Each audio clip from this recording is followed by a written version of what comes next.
So yun mga paps, no? So I'll do a little bit of English. Kasi sabi ng mga office mate ko, mag-English daw ako pag nagbablog. So I'll be doing a little bit of Taglish for this vlog. So please bear with me. And I'll be cooking tinolang manok. In English, swimming chicken. Gago! So dahil wala akong mabili, so because I don't know where to buy whole chicken. Actually, I know where to buy, but we don't buy because it's difficult to cut, no? We're using drumstick for our swimming chicken or tinolang manok. So, maghihiwa pa ako or yung asawa ko ng garlic. So, kailangan natin, what we need is garlic. So, okay, there's a garlic here. Isang clove lang siguro. I think this would be enough. We'll be cooking just four pieces of a drumstick. And that is my son, if you can hear him. He's in the toilet. Doing number 2. Yan. Ano pa? So we'll also be using, dahil wala akong mahanap dito ng matinong ginger. No, not garlic paste. Okay, we need this one, pepper, and salt. Fish sauce. Asian. And I think a little bit of used oil. Almost forgot. We need this one. Chicken cubes. Okay? At dahil wala tayong luya, we don't have ginger. Or iba yung ginger dito. There's a different type of ginger here in Australia. We'll be using crushed ginger. Okay? So huwag nyo pagtawanan mga paps, no? Hindi naman tayo magaling magluto. But ito lang yung way ko kung paano siya lutuin. This is how I cook swimming chicken, tinolang manok. Na hindi ko alam yun. But this is tinolang manok. This is a staple, a sort of a comfort food sa Pinas. Hindi man malamig ngayon, but I think kailangan ko siya. So, ang gusto ko, ginagawa ko, nilurog ko muna, no? Yan. At dahil tamad ako, siguro hindi ko nahiwain.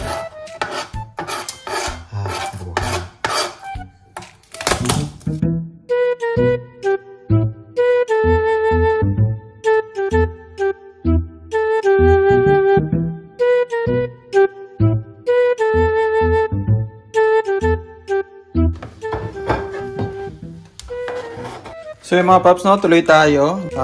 Clarify, there's no one single way of cooking tinolang manok or swimming chicken.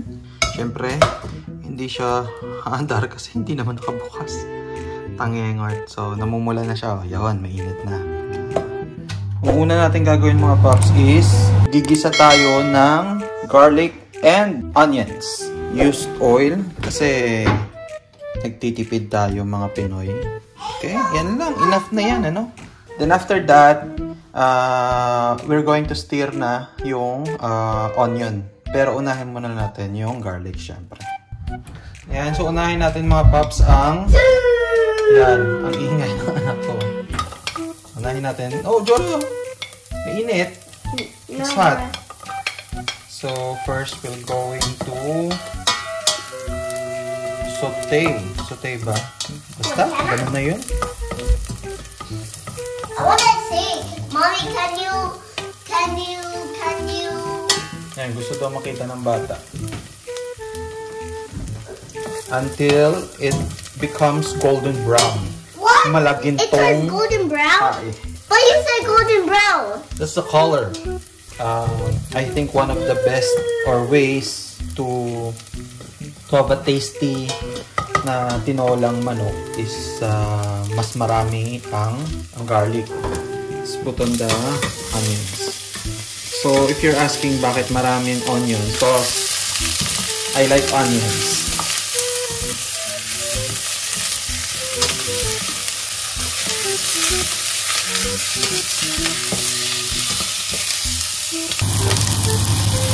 You copy Mommy what?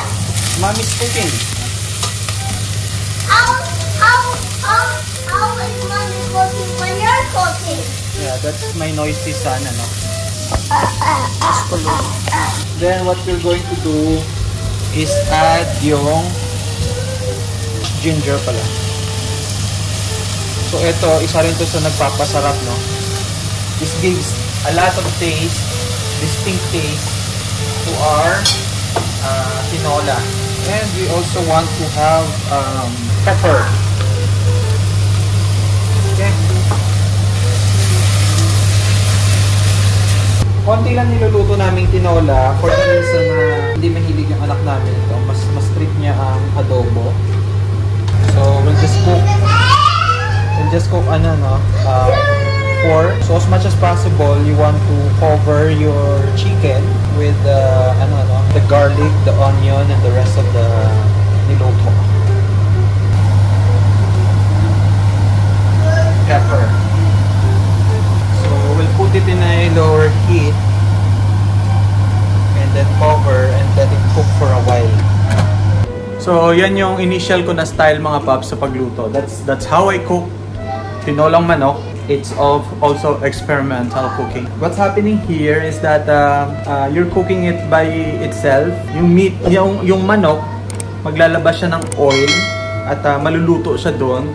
Plus, yung dinagdag mo na garlic, yung ginger and yung onions, plus yung pepper would give taste doon sa manok na nakalagay. So, hintayin muna natin mga paps, siguro mga 5 minutes. So, ito yung sayote mga paps, ito yung pinaka-importante. Isa sa pinaka-importanteng sahog, no? So, ingay ng anak ko.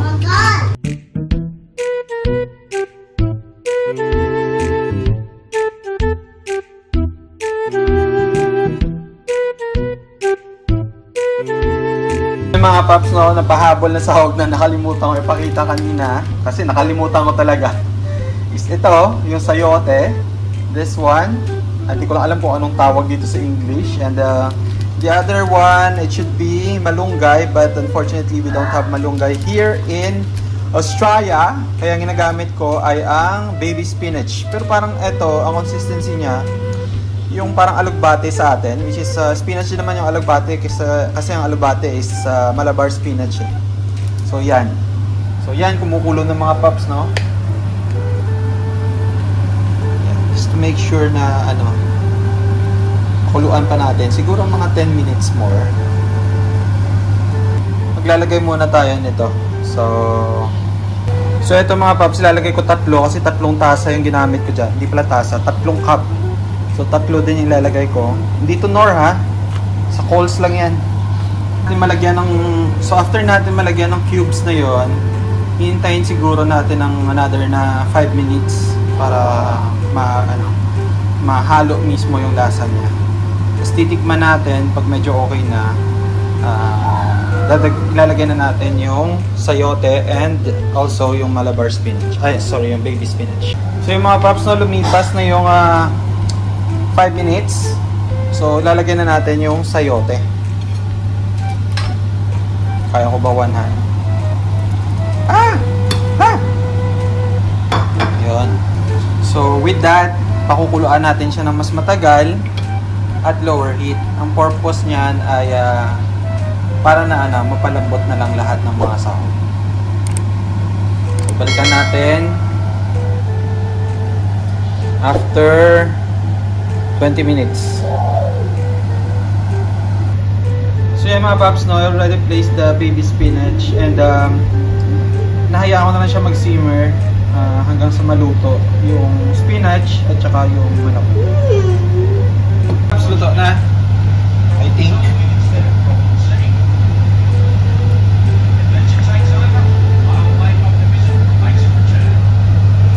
That's our vlog for today.